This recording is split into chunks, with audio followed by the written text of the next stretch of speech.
Cahaya Quran lebih kentara dari semua cahaya yang ada.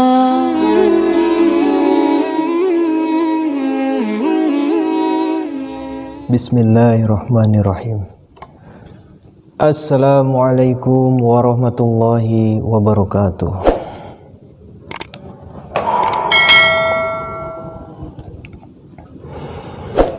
A'udzu billahi minasy syaithanir rajim. At-talaqu marratan fa imsakum bima'rufin aw tasrihum bi ihsan. ولا يحل لكم أن تأخذوا مما آتيتموهن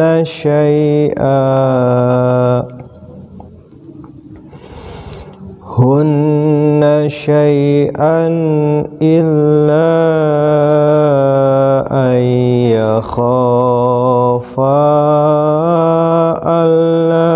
yuqima hududallah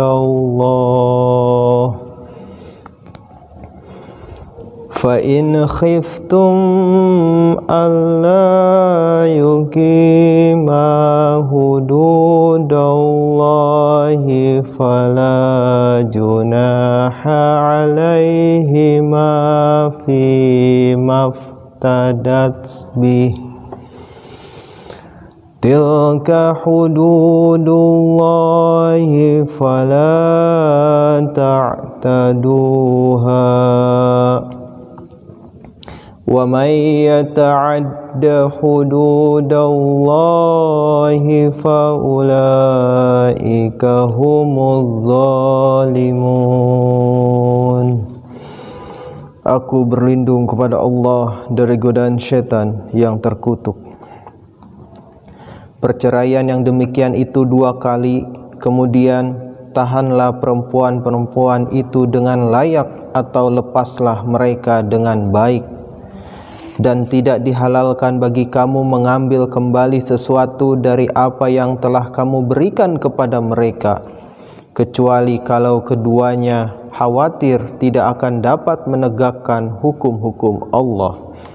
Tetapi jika kamu khawatir keduanya tidak akan dapat menegakkan hukum-hukum Allah, maka tidak ada dosa atas keduanya di dalam apa yang diberikan oleh perempuan itu untuk menebus dirinya. Demikianlah hukum-hukum Allah. Karena itu kamu jangan melanggarnya, dan barang siapa melanggar hukum-hukum Allah, maka mereka itulah orang-orang aniaya. Tafsir nomor 280. Ayat ini mengandung penghalang kelima terhadap talak atau perceraian. Seorang pria yang mau bercerai dari istrinya harus menjatuhkan talak 3 kali pada waktu yang terpisah, masing-masing dalam masa bersih yang selama jangka waktu itu ia tidak menggaulinya. Menjatuhkan talak 2 atau 3 kali sekaligus tidak diizinkan seperti diisyaratkan dengan kata marrotan atau 2 kali, yang berarti sesuatu terjadi pada 2 saat yang terpisah dan bukan 2 hal yang terjadi pada saat yang sama. Rasulullah SAW memperlakukan pernyataan talak yang disekaliguskan demikian, berapapun jumlahnya, sebagai hanya 1 talak. Keterangan Tirmizi dan Dawud. Menurut Nasa'i, Rasulullah SAW sangat marah ketika pada suatu hari beliau diberitahu bahwa seseorang telah menjatuhkan talak ketiga-tiganya pada waktu yang sama dan bersabda, "Apakah kitab Allah akan dijadikan permainan padahal aku masih ada di antara kamu?" Sesudah kedua talak pertama dijatuhkan, suami dapat mengambil kembali istrinya yang diceraikan dalam iddah, yaitu waktu menunggu, dengan atau tanpa persetujuan istrinya. Tetapi sesudah waktu menunggu lewat, ia hanya dapat mengambil kembali istrinya dengan persetujuannya dan sesudah menikahinya lagi. Tetapi sesudah jatuhnya talak ketiga, sang suami kehilangan hak mengambil kembali istrinya, dan suami istri itu berpisahlah untuk selama-lamanya. Seorang sahabat Rasulullah SAW pada sekali peristiwa bertanya kepada beliau, Al-Quran membicarakan di sini hanya 2 talak, dari manakah datang yang ketiga? Rasulullah SAW mengingatkan dia akan kata-kata atau lepaslah mereka dengan baik, yang artinya sesudah kedua talak pertama sang suami dapat menahannya dan mengawininya lagi bila istrinya setuju dinikahi lagi. Tetapi bila suaminya menghendaki perceraian yang tak dapat dibatalkan, ia harus melepasnya, yakni ia menceraikannya untuk ketiga kalinya. Keterangan Jarir dan Musnad. Soal ini dijelaskan lagi dalam ayat berikutnya. Jadi kata tasrih di sini berarti talak. Tafsir nomor 281. Bila seseorang menceraikan istrinya, ia kehilangan uang mahar atau mas kawin yang telah diberikan kepada istrinya. Dan bila pada waktu bercerai ia belum membayar mas kawinnya, ia harus melunasinya sebelum perceraian terjadi. Pula ia tidak diizinkan mengambil kembali sesuatu yang telah diberikan kepadanya dalam bentuk kado atau hadiah.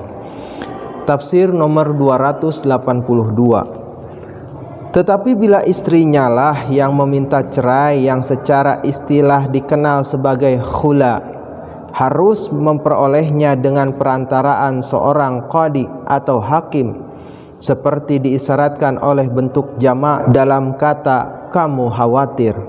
Dalam hal ini ia harus mengembalikan sepenuhnya atau sebagian mas kawinnya, dan juga pemberian yang mungkin telah diterimanya dari sang suami menurut persetujuan kedua pihak atas keputusan hakim. Perkara Jamilah, istri Qais bin Sabit, memberi gambaran yang baik mengenai penggunaan hak khula oleh kaum wanita. Ia minta cerai dari suaminya Qais dengan alasan bahwa ia tidak suka kepadanya, yakni karena perbedaan tabiat. Maka ia tidak dapat terus hidup bersama dengan dia. Rasulullah SAW mengizinkan wanita itu memperoleh khula, tetapi ia harus mengembalikan kepada suaminya kebun yang pernah diberikan suaminya kepadanya. Keterangan Bukhari. فَإِن طَلَّقَهَا فَلَا تَحِلُّ لَهُ مِن بَعْدُ حَتَّى تَنكِحَ زَوْجًا غَيْرَهُ فَإِن طَلَّقَهَا فَلَا جُنَاحَ عَلَيْهِمَا أَن يَتَرَاجَعَا إِن ظَنَّا أَن يُقِيمَا حُدُودَ اللَّهِ وَتِلْكَ حُدُودُ اللَّهِ يُبَيِّنُهَا لِقَوْمٍ يَعْلَمُونَ. Dan jika ia menjatuhkan talak untuk ketiga kalinya, maka sesudah itu perempuan tersebut tidak halal baginya hingga ia menikah dengan suami yang lain. Dan jika ia, suami kedua itu pun menjatuhkan talak kepadanya, maka tidak ada dosa atas keduanya untuk rujuk kembali kepada satu sama lain. Dan jika mereka berdua yakin akan dapat menegakkan ketentuan-ketentuan Allah, dan itulah ketentuan-ketentuan Allah. Dia menjelaskannya bagi kaum yang mengetahui. Tafsir nomor 283. Ayat ini mengisyaratkan kepada talak ketiga dan terakhir yang sesudah itu suami kehilangan segala haknya, untuk bersatu kembali dengan istrinya, kecuali wanita yang diceraikan itu telah kawin dengan pria lain dan bergaul sebagai suami istri dengannya, dan kemudian secara resmi telah bercerai lagi, atau suaminya yang baru itu meninggal sehingga wanita itu bebas untuk kawin dengan orang lain. Dengan memasukkan peraturan ini dalam hukum perceraian Islam, di satu pihak mempertinggi nilai kemuliaan tali perkawinan yang seyogianya tidak boleh dijadikan permainan.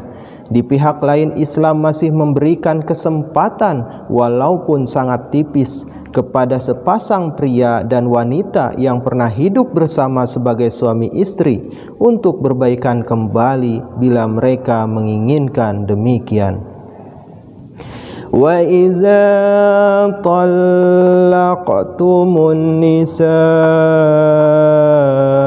fa balagna ajalahunna fa amsikuhunna bima'rufin aw sarrihuhunna bima'ruf ولا تمسكوهن ضرارا لتعتدوا ومن يفعل ذلك فقد ظلم نفسه ولا تتخذوا آيات الله هزوا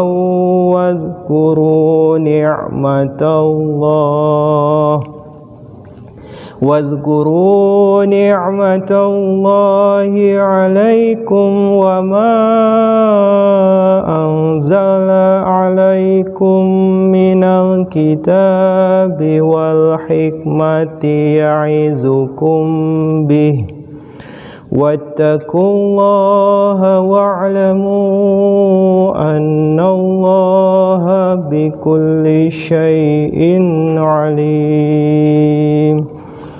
Dan apabila kamu menjatuhkan talak kepada perempuan-perempuan lalu mereka mendekati akhir masa iddahnya, maka tahanlah mereka secara baik atau lepaskanlah mereka secara baik, dan janganlah kamu menahan mereka hingga menyusahkannya dengan melanggar hak mereka. Dan barang siapa berbuat demikian, maka sungguh ia menganiaya dirinya sendiri. Dan janganlah kamu menjadikan ayat-ayat Allah sebagai perolokan. Ingatlah nikmat Allah kepadamu dan apa yang diturunkan kepadamu, yaitu kitab dan hikmah, yang dengan itu Dia menasihati kamu. Bertakwalah kepada Allah dan ketahuilah bahwa Allah Maha mengetahui segala sesuatu. Tafsir nomor 283a. Ungkapan balaghal ajala berarti ia mendekati akhir jangka waktu dan ia mencapai akhir atau menggenapi jangka waktu. Menurut pendapat kesepakatan para ahli, arti pertamalah yang berlaku di sini. Keterangan Qurtubi. Tafsir nomor 284.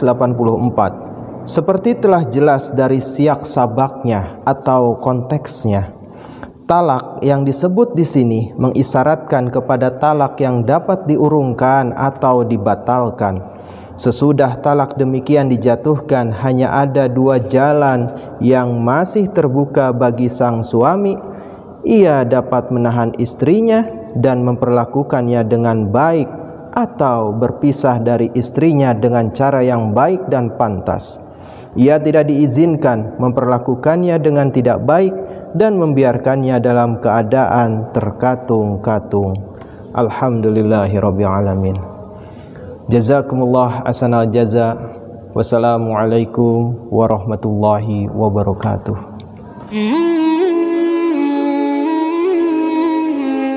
Cahaya Quran lebih kentara dari semua cahaya yang ada. Sucilah Dia dari siapa datangnya ini lautan cahaya. Wahai